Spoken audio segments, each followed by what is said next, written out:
The world of 200 million years ago saw some of the strangest animals that had ever lived.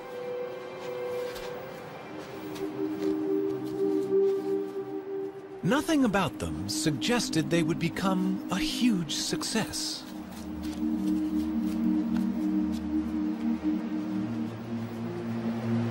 But these turtles were among the first of Earth's great dynasties of reptiles.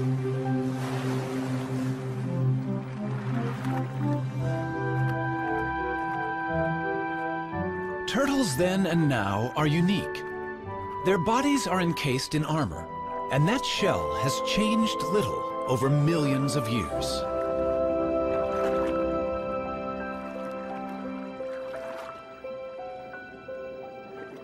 Varying greatly in size, they colonized most of the world.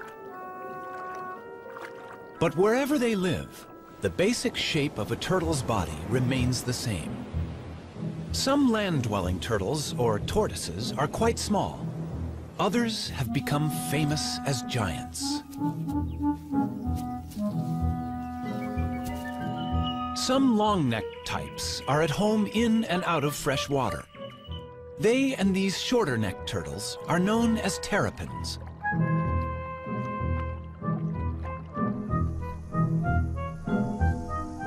"257 turtle species exist.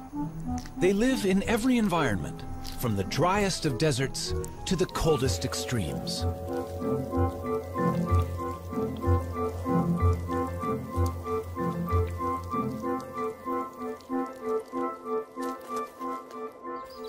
Some that are gentle vegetarians have become welcome visitors to our homes. Others hunt out of our view.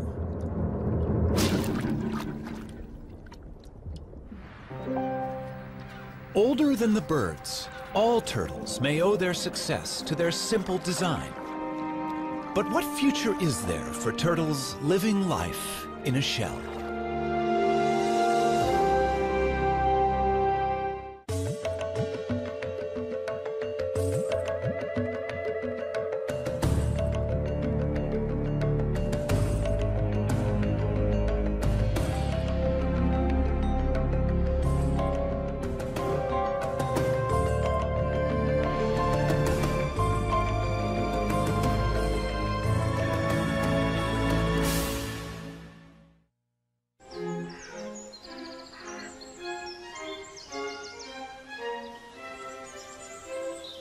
Powderham Castle in England is the ancestral home of Lord Devon.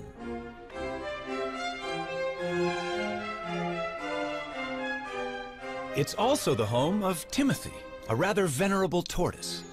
To the present lord, Timothy is the oldest member of the family. Timothy first came into our family in 1892, and he previously belonged to Captain Rutherford, who was a sea captain, and undoubtedly he was on board ship for quite a long time. And this has given rise to a number of myths about Timothy's beginnings, that he belonged to pirates and all this sort of thing, which aren't strictly true. He's outlived a number of Earls of Devon. I think at a quick count it's about 7. Or maybe I'm either the 7th or 8th that he's known. The suggestion is that Timothy is at least 162 years old. I think he mostly lives on sort of clovers and things, but his favourite really is strawberries. Now, my son, what about that? He's been known to make a mistake when he is wanting a strawberry, and we once had a lady with painted red toenails, and she got rather a sharp nip on the toenail. But he doesn't make too many mistakes. He knows usually what he's got. I don't know that he's terribly hungry at the moment. No. I think it's too cold for eating today. Counting growth rings on their shell is not always a reliable guide to a tortoise's age. Rings vary with diet. But tortoises always live life at a slow pace, and that may be a reason for Timmy's record age. The fossil record is our best guide to the history of Timmy's ancestors. The first we know lived some 300 million years ago in the world of forests that gave us our coal. From such primitive reptiles, turtles diverged first, leaving dinosaurs and other reptiles to go their own way. Through the ages, there have been turtles of fantastic size and diversity. They saw snakes emerge 100 million years ago and witnessed the extinction of the dinosaurs. That turtles have survived so long is due to the extraordinary design of the shell that protects their body. The shell has remained virtually unchanged for 200 million years. A thick layer of hardened scale is its first line of defense, but a broad, bony layer, the carapace, provides strength. In other animals, this bone would be ribs. The turtle's backbone is fused to the shell. It's the support under the bridge. The shell of a turtle serves many purposes. On land, it's heavy, restricting movement, but great protection. Underwater, in a streamlined form, the shell allows for graceful swimming with surprising speed.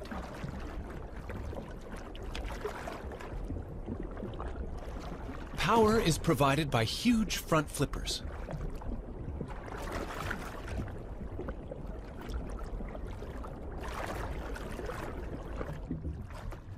Sea turtles migrate thousands of miles, swimming on the ocean currents.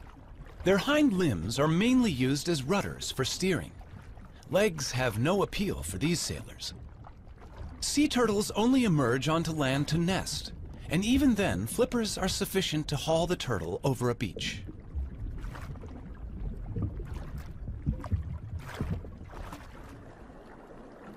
Freshwater turtles, or terrapins, do have legs, with webbed toes to propel their streamlined shell. When feeding on the bottom of a lake or river, legs are more useful than flippers. And terrapins also climb out of the water, so their legs are essential.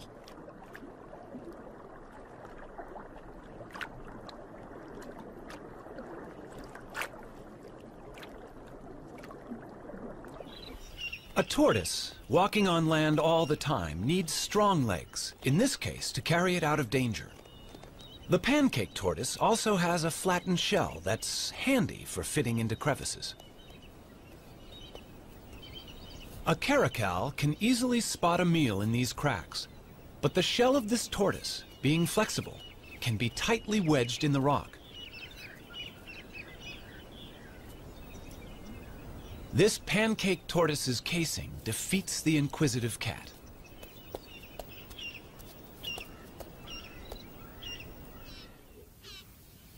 Giant tortoises, and this one on a Galapagos island is among the largest in the world, have no natural predators to hide from, but they need weightlifters' legs to move their enormous shell.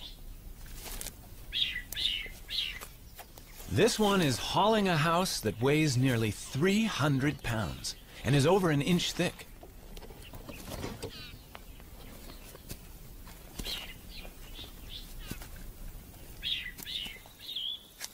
A tiny box turtle leads a far more troubled life in raccoon country, but its domed shell has a cunning device that usually outwits such hunters.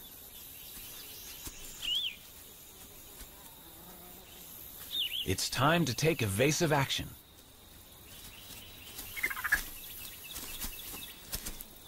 The shell is hinged. The drawbridge comes up, and all of the turtle, head, limbs, and tail, is safe inside its castle.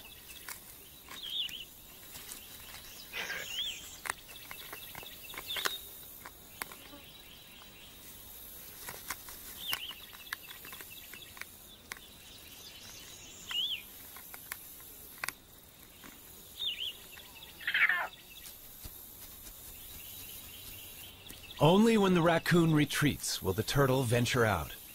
That hinge on the lower shell saved its life.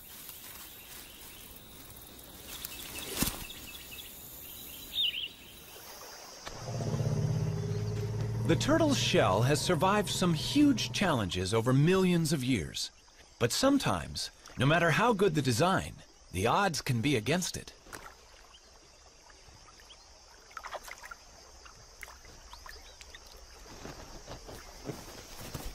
That is one lucky tortoise. Surviving the heat of a desert is a particular challenge for tortoises. They can only control their temperature by moving into and out of the sun. Dr. Jeff Lovage of the United States Geological Survey is radio tracking a desert tortoise on a wind farm in California.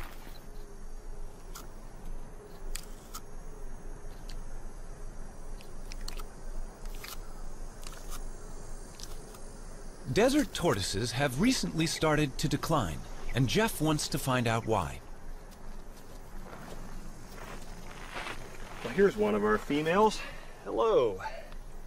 Getting a little warm out here, isn't it? It's only 9 o'clock right now, but it's already hot out here. It's probably 95 degrees and it's going to be 115 before the day is over. And she's heading for the burrow off to my right.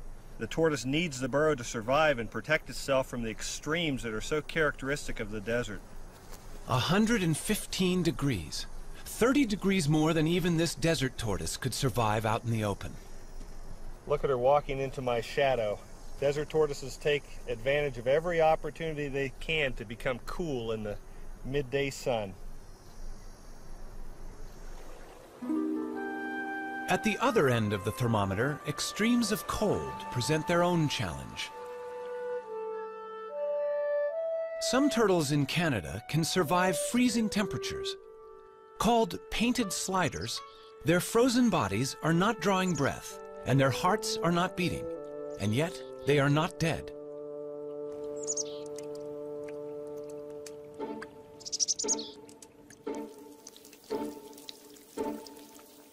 These hatchlings, born in August, freeze and unfreeze throughout the winter until the final thaw in spring. How the cells of their body survive this, nobody knows. Yet the painted sliders leave their nest and start active life unharmed.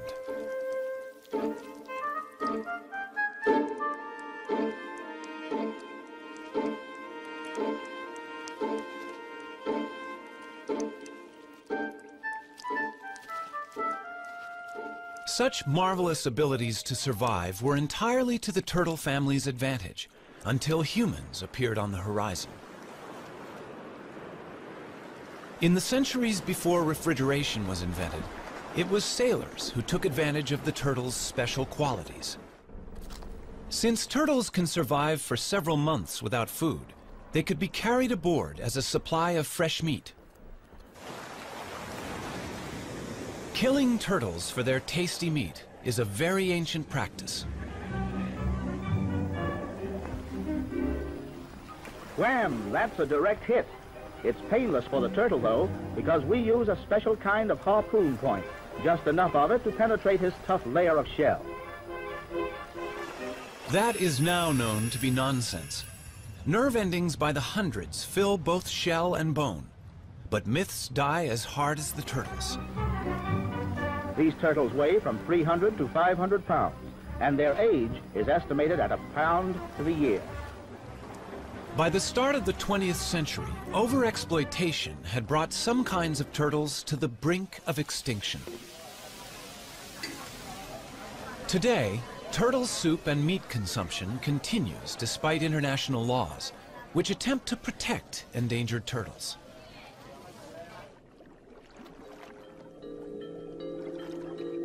The turtle may well be our defenseless victim, but in the natural world, these successful reptiles have for a long time been quite capable of defending themselves.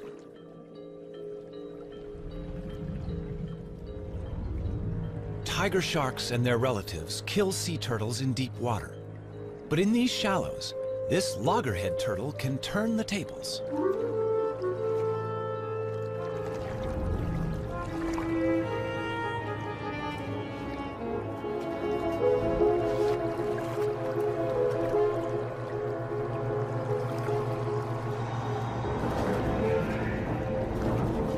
The turtle is biting the shark.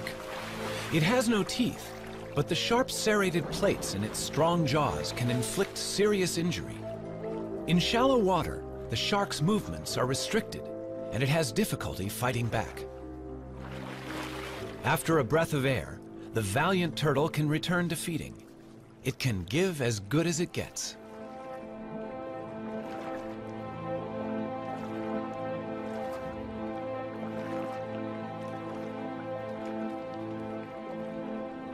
A loggerhead eats a variety of seafoods, but its beak is ideal for capturing hard-shelled prey.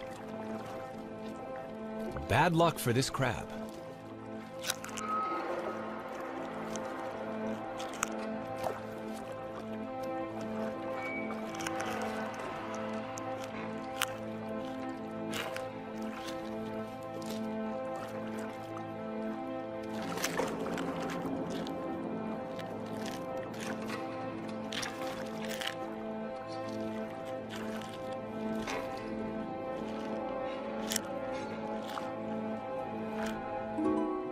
In freshwater, a camouflaged turtle is hunting. This is a mata. It will blend with the fallen leaves and wait for a fish to come within range. Then, it simply sucks them in.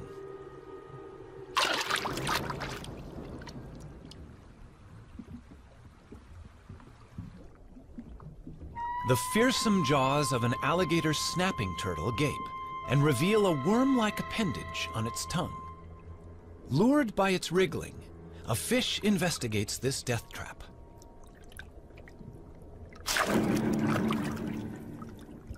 And there are even turtles that hunt together. Donald Stridham knows that visitors to the Swardini Reptile Park in South Africa are fascinated by the bloodthirsty terrapins he exhibits there. It's feeding time in the terrapin pool. You know, if I had to put my finger into this water, they would eat it. But I'm going to give them something else to eat, their favorite food, a little piece of chicken here. And if I lower that down, they're going to move towards this. Come, guys. Come on. You'll probably find that the red-eared terrapins come first. They are normally the more dominant, and here comes one now. You can see why it's called a red-eared terrapin. It's got the little red mark behind the eye. And look at that. He's a dominant one, so he will come first. And here comes one of the serrated hinged terrapins on the side here. And the rest of them are going to respond to the movement. In fact, they would have to eat in colonies. They can't easily, as you can see here, bite off a chunk of meat on their own. So they need to tear it amongst each other. They'd eat in much the same way as piranhas. So lots together, biting off chunks and pieces of meat. And you can see that happening right here now. Red ear's got a really good grip on it. They tear at the meat. This is all very necessary in nature. They clean up the place. They're in fact the aquatic hyenas.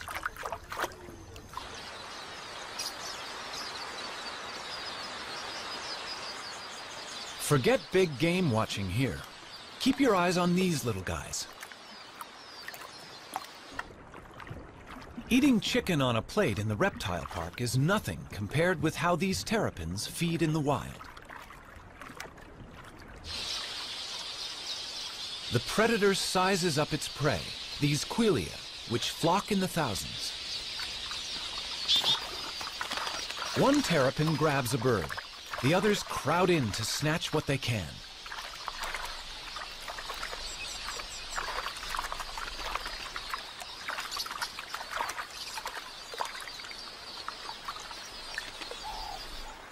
Even birds as big as doves are not safe from the helmeted terrapin's submarine attack.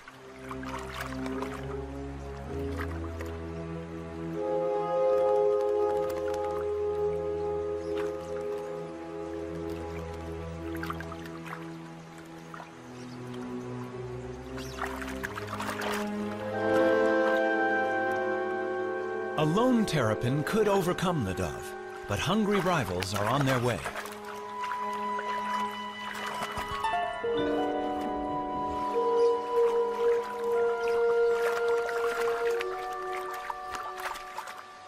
And turtles can be even more competitive when it comes to mating. The birds of Dassin Island off the Cape Coast of South Africa share their tiny home not only with rabbits, but also with more than 10,000 tortoises. But not until the temperature climbs to 75 degrees do they come out. Male angulated tortoises hold territories, and once they've warmed up, they begin to chase females on their turf.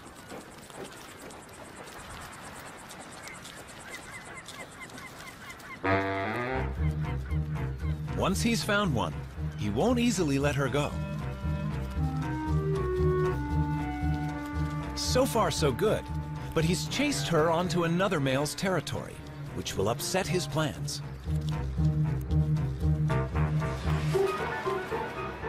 They do battle, a duel in the sun. But a third male has seen an opportunity, and he's mating with their female. Neither the combatants nor the vigorously mating couple show signs of giving in. By the time the fight reaches its climax, the mating is also over. The loser may even lose his life. He must right himself, or else fry in the sun.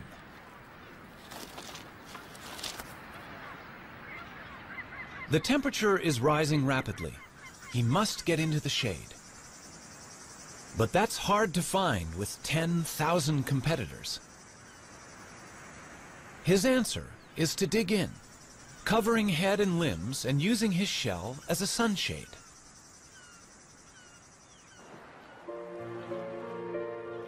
In tropical waters, temperatures are much the same all year round. These male green turtles near Borneo will mate whenever a receptive female is available. The males have the long tails. They're all pursuing one female.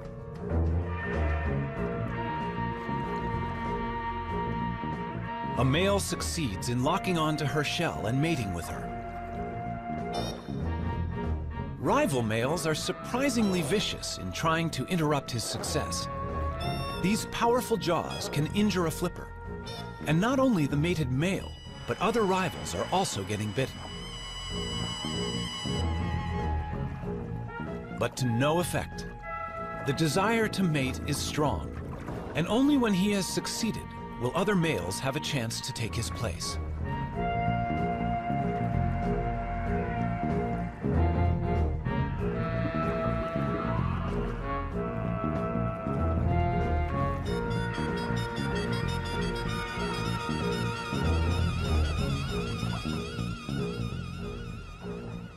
In the sea or on land, turtles breed with little problem. But on the unique islands of the Galapagos, a crisis has arisen.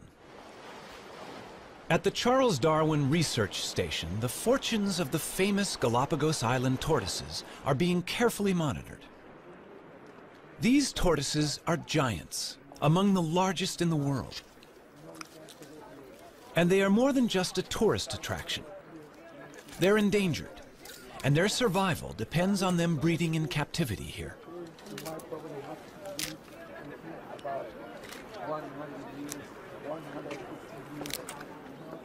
These baby tortoises are the hope for the future. Each island has its very own type of giant tortoise, found nowhere else.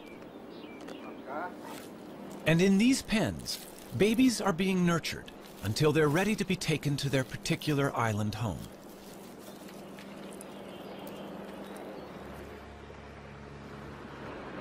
In past centuries, boats landed on each island to plunder the docile giants, killing or collecting them.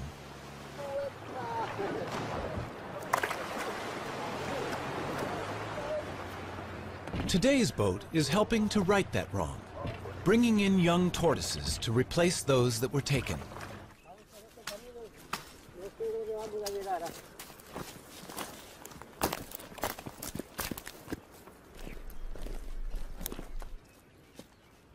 This is the island of Hispaniola. The Espanola tortoise was once facing almost certain extinction.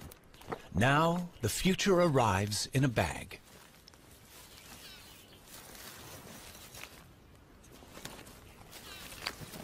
A 1,000 young tortoises have been released like this, all bred from just 15 adults collected in the 1970s. They should be safer than they've ever been. Their only enemy was people, and now the poacher has turned protector. In 20 years, they should all be as big as this adult. But this success has not been repeated for the tortoises of Pinta Island.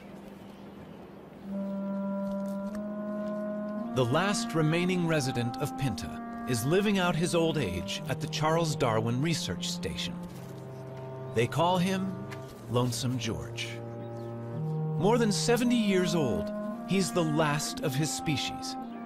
All the others starved when introduced goats ate the plants of Pinta, and shipborne rats ate the tortoise eggs.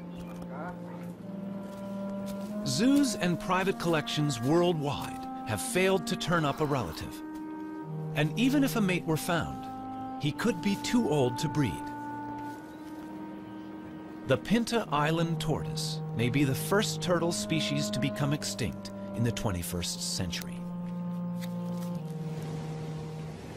The future of many of the world's turtles is a matter of concern.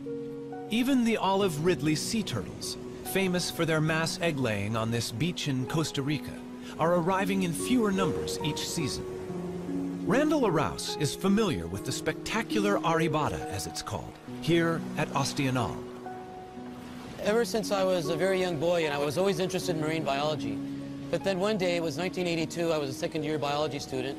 I walked into the school and there was a big sign that said, Aribata, we need volunteers. And I thought, well, I've heard about the aribatas and the turtle nesting. I should go check it out. Then I came to Osteonal, right here at this spot, and I saw the aribata happening. And right then it struck me. Like I had to study turtles, and I've been doing turtles ever since. As many as 200,000 turtles might haul out onto this beach on one night. 20 years ago, it would have been 1 million, but this is still one of the biggest aribatas in the world. The turtles are right now congregating right out there. They're going to congregate in what we call the float, and they'll start coming up after the sun goes down, and probably by midnight or 1 in the morning, we're going to have a very high concentration of turtles nesting here on this beach, and they're not going to finish until sunrise, probably about 8 or 9 in the morning. So yeah, it's going to be some pretty heavy work all night long. We basically know that these turtles come for 2 or 3 consecutive aribatas in a row. Then they're going to leave, and we won't see the turtle again for another year or another 2 years. The aribata that we're witnessing now may easily have 100,000 turtles participating. And 100,000 turtles at 100 eggs per turtle, roughly, that means 10 million eggs. Eggs are the turtles' investment in their own future. But eggs can also produce illegal income for poachers. So patrols of armed guards protect these nesting turtles all night against egg thieves.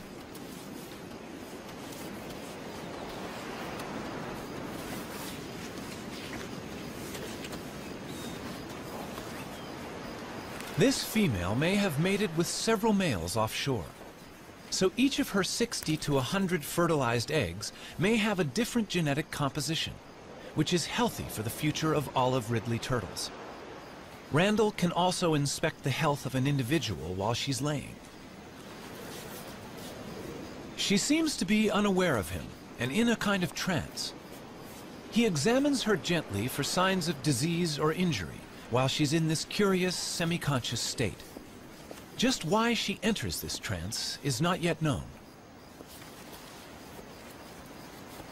The studies carried out on this beach indicate that roughly 8% of all the eggs laid on this beach will actually hatch and turn into little turtles. Now, that does not mean that these little turtles will turn into adults. A wild guess is 1 out of 100.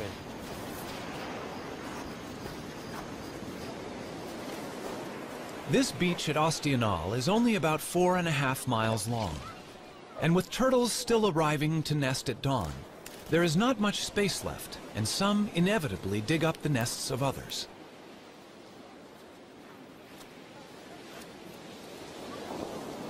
Many eggs get damaged, and the loss is enormous. The collection of eggs is important for the local economy, but local people are only allowed to take them for the first 36 hours of an aribata. It's a conservation plan they're happy with. The community of Oceanal protects their turtles in many ways. Probably the main way is they respect the management plan. There are rules as to when you can harvest, when you can't, and the community as a whole complies. You can only harvest the eggs for the first 36 hours. The eggs have to be packaged in a special way. There has to be receipts. There's all this paperwork. And the people of Oceanal comply with all these rules and regulations to their very best.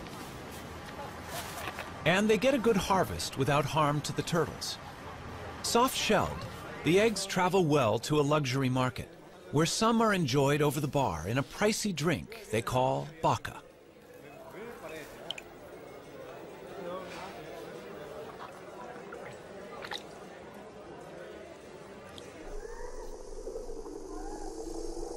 Now that more and more people are living where they do, land turtles such as the California desert tortoise face greater problems. This rivalry concerns Jeff Lovage. When you look at what people have done to the desert in the last 100 years, it's amazing that it's survived. I mean, here we have this rugged old touchstone, a place that looks timeless, yet it's changing very rapidly, in a place that was formerly virtually empty of people and now sits in between Phoenix, Las Vegas, and Los Angeles, some of the most highly populated cities in the United States. And we put roads in through the whole desert. We've driven over it in our motorcycles, our trucks, and our off-highway vehicles. We've encouraged the spread of exotic species of plants and animals that are changing the landscape of the desert very rapidly. And the desert tortoise has become the flagship species for conservation in the Mojave Desert. But it has a very uncertain future in terms of how it's going to be able to survive in this onslaught of human population increase. Its charm may be a desert tortoise's worst enemy. People like to have one at home.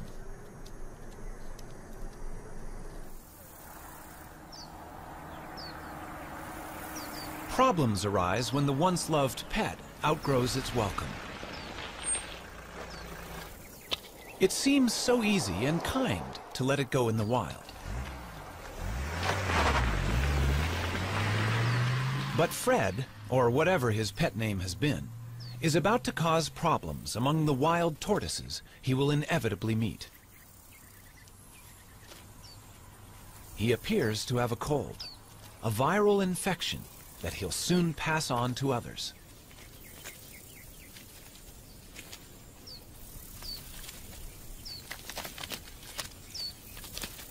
A whole population of desert tortoises may die because one unwanted pet was carelessly released.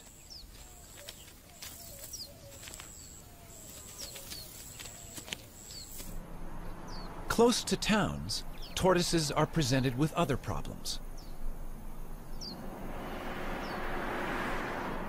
Our roads cross their territories, and they get injured.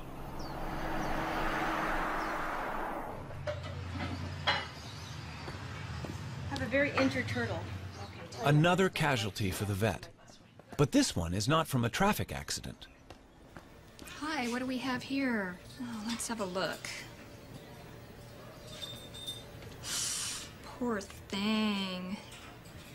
Oh, looks like it's been chewed up by a dog or a coyote or some kind of a predator. Okay, this is just like dead skin, dead scales, so this doesn't hurt. This is just like peeling dead skin off. Fiberglass can be used to repair tortoise bodywork. Sometimes I feel like a cook when I'm doing this. Cover up, but we'll cover it up with another layer, and it should do fine. Down there too. Because of the fact that it's clear, we can see through it and see what that tissue looks like in there. So if it ever got to a point where that tissue started looking bad, we'd be able to take this shell patch off and get in there and treat it. All right. Convalescence for that injured turtle is available here with Dan Touchstone of the San Diego Turtle Society. Turtles are able to survive much more severe injuries than a mammal because of their shell and a much slower constitution. Strawberry? Ah, come on, you want it. He also has orphans in his care, unwanted pets. Morning, Puddles. All are pampered here. How you doing, big guy? Breakfast time for you. Yeah, there you go. Puddles, you were about the size of a walnut when we got you. Here you go. I know you're hungry. In Florida, turtles have acquired a special friend, Richard Moretti, who's a bit surprised by his new passion. I moved to the Keys in 1983 and started fishing. Everybody said, "Oh, you're so great. You came to the Keys to save the animals." No, I came to kill the fish. It just, living in the Keys changes you. You appreciate the environment a little more. Okay. Yeah. She'll be out of here by the end of summer. And these are the new babies? Yep. Concerned about sick and injured turtles he encountered in the late 1970s, Richard set up the Florida Turtle Hospital and staffed it with a dedicated veterinary team. Well, she'd have to get a little larger, but yeah, she's swimming okay and she's eating just fine. I filled an old saltwater swimming pool with tarpon and grouper and snapper, and all the children that came to visit said, "Do you have any turtles?" So in 1986, we went to the state of Florida and said, "How do we get sea turtles?" They said, "Well, the only way you can have them is to do something for them." And I said, "Well, what would you like us to do?" They said, "Well, we need a rehabber." And they said, "A rehabber, if a turtle gets hit by a boat, we take it to the vet and pay the bill. We buy the food and pay the bill, and when it's ready, we turn it out." I said, "Well, I can do that." And that was our very modest start of the Sea Turtle Hospital. Guys, Watch your legs. I got him. There he goes. Okay, that's perfect. Well, before I moved to the Keys, I ran a Volkswagen facility, and Volkswagens would come in broken, and my job was to find the best mechanics and the best parts. Well, this is the same. The turtles come in broken, and my job is to find the best vets and the best meds. It's the same, except now instead of having to give them the bill, I pay the bill, and that even makes it nicer. There you go. Hi. Thanks, Doc. And I didn't get too wet. This little tumor is the beginning of a virus that affects sea turtles around the world. This disease started 100 years ago. When we first started seeing it 15 years ago in the Keys, turtles would come in with a singular tumor like this. This turtle's evidently just gotten the disease because he's only got a couple of very small tumors, which we'll take off. And once we do, that'll immunize her against the disease. We'll keep her for a year, we'll make sure she doesn't grow anymore, and then we'll let her go. It appears to be a herpes virus, very similar to herpes simplex 1 and 2, and it's affecting turtles worldwide. Right now, all 8 species of turtles have a similar lesion. We haven't been able to get tissue samples to make sure it's the same virus, but we've gotten tissue samples from about half the turtles around the world, and all the ones we've been able to examine are about 95% positive to the same virus. Okay. Some turtles infected with this herpes virus arrive in a much more advanced stage of the disease. The team intends to do everything they can, but this turtle has been greatly weakened by the growths.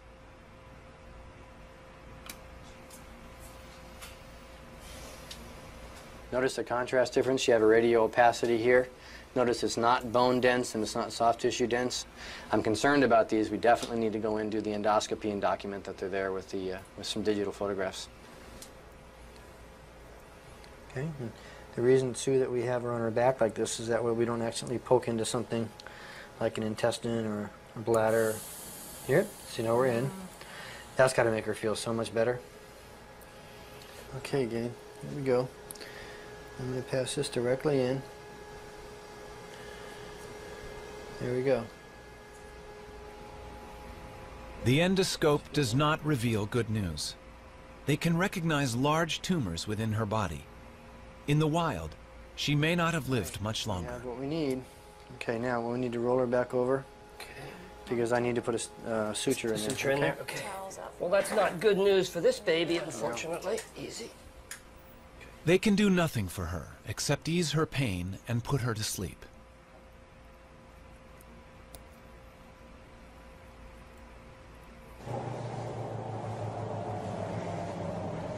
The joy of success helps make up for the sadness of failure.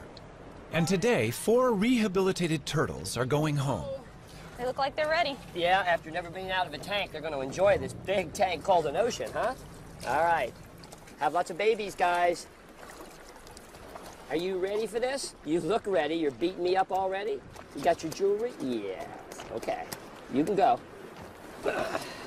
Moments like this reassure Richard Moretti that their work is worthwhile. All right, Guy. Shall we send them in pairs? All right, sounds good to me. All right, they're roommates. They've been roommates. Okay, there they go. Ready?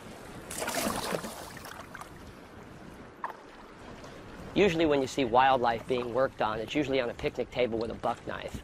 But we've built a state-of-the-art facility to give these animals the care they really need.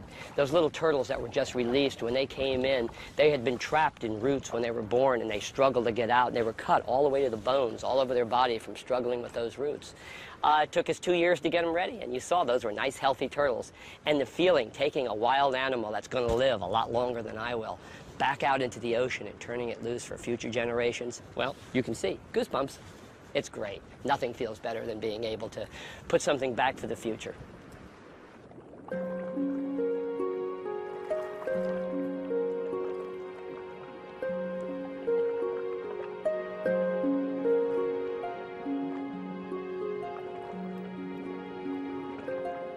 Every day, turtles can be seen enjoying the attentions of cleaner fish in the wild.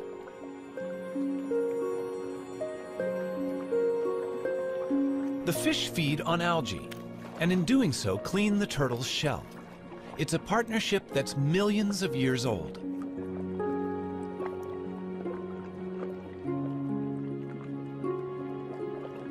Generation after generation lived in what might have seemed a perfect world.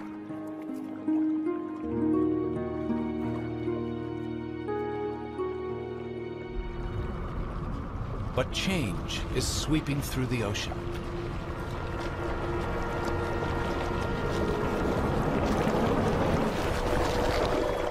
Commercial fishing puts nets into the sea, which can break loose and drift, catching much more than intended.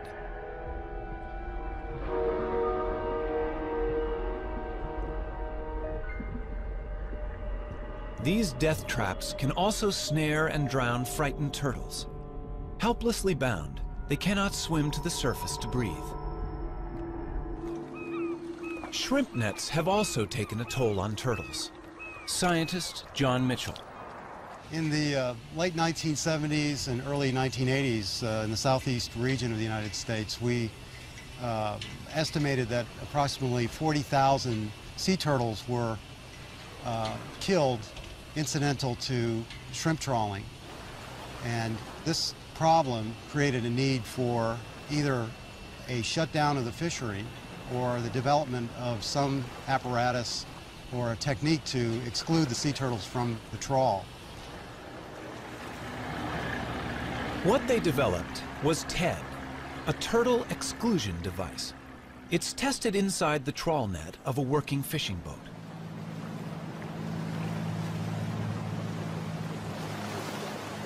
The net is being dragged behind the boat, and the TED is fixed inside the net at the end. The idea is that a turtle in the net hits the device, is pushed up the ramp, and escapes through the top of the net. Only a live turtle can test it. In this situation, a turtle would normally be fatally trapped with the shrimp. But on reaching the TED, the turtle, much bigger than the shrimp, hits the bars, is guided upwards and out into the sea, none the worse for its experience. It's a simple invention, but it saves the lives of many turtles. And the use of TEDs desperately needs to be encouraged worldwide. Here in Central America, we know that in Costa Rica at least 15,000 turtles are being caught a year. And of course, this is definitely going to have an impact on the population. There's a dead turtle right over there, you can see, almost definitely killed by a shrimper. If Costa Rica was implementing TEDs efficiently, this would no longer be the case.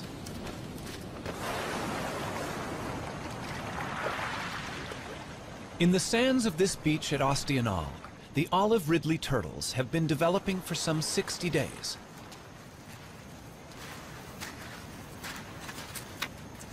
What happened under the sand as the eggs hatched is quite special.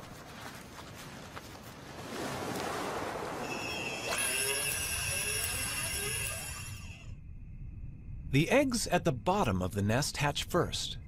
The hatchlings climb to the top of the chamber, and down below, sand fills the space they left. As more hatch, the floor is gradually lifted to just below the surface, and the hatchlings emerge together.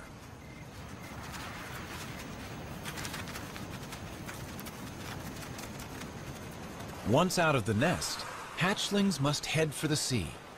But how do they know where it is? Light is a crucial factor for orientation. The sea is always brighter than the land. It's thought that when they are grown, these turtles will return to this very same beach to lay their eggs.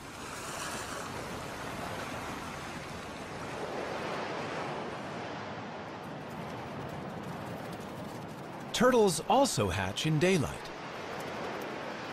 Most race directly for the ocean, but they can now be seen by predators. Theirs is a lonely and dangerous journey.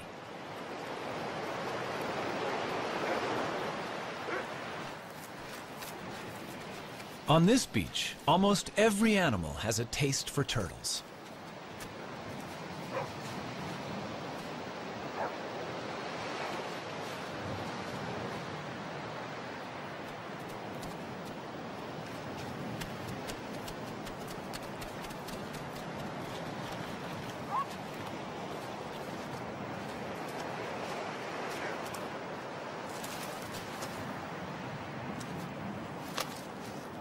But predators, such as this black vulture, don't always get to eat their fill.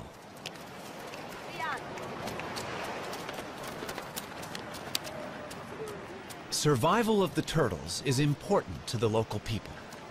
When the turtles are hatching, the women all organize and they go to the beach. They shoo the predators away to make sure that the little turtles can make it into the water.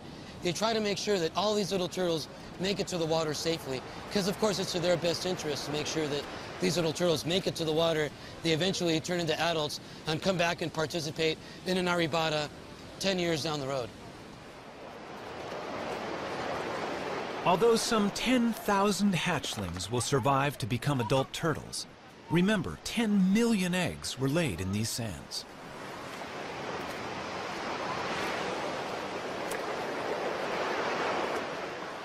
With a little help, these youngsters will be out to sea, where they will drift away on the currents.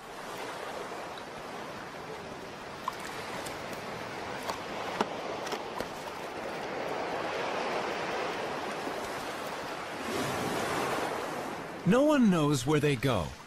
Perhaps they hide from ocean predators among floating seaweed, where they can safely feed and grow. But it will be 15 to 20 years before they return to these waters. Before people ever began helping turtles to survive, alligators had been unwittingly doing so for millions of years. Young red-bellied turtles are hatching from eggs laid in the alligator's nest. The rotting heap is warm and humid, as good for incubating turtles' eggs as it is for hatching alligators. Both stand to gain. Alligators eat a good many adult red-bellied turtles.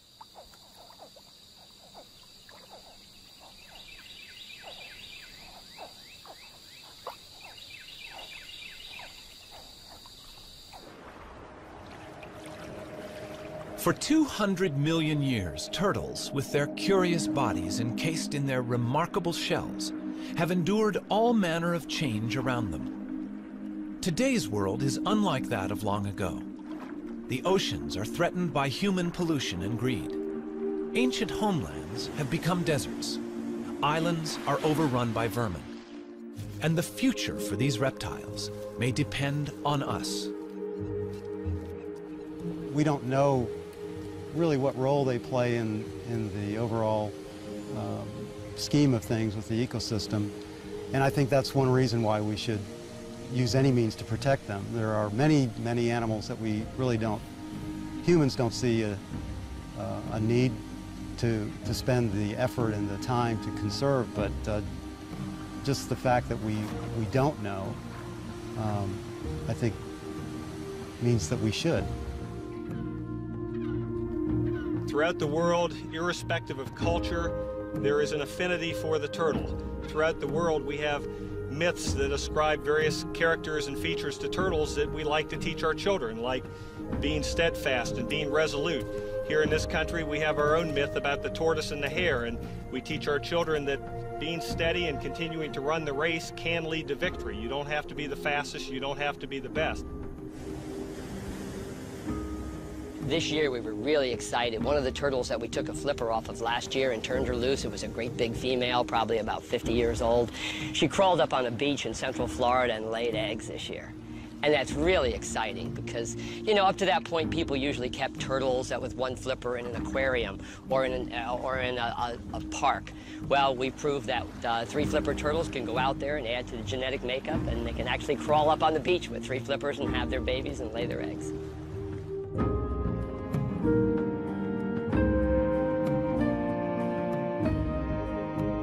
They're 200 million years old. Those are living fossils that we put back in the ocean. And hopefully with a lot of help from our friends that help us work on turtles, we'll see them into the next millennium.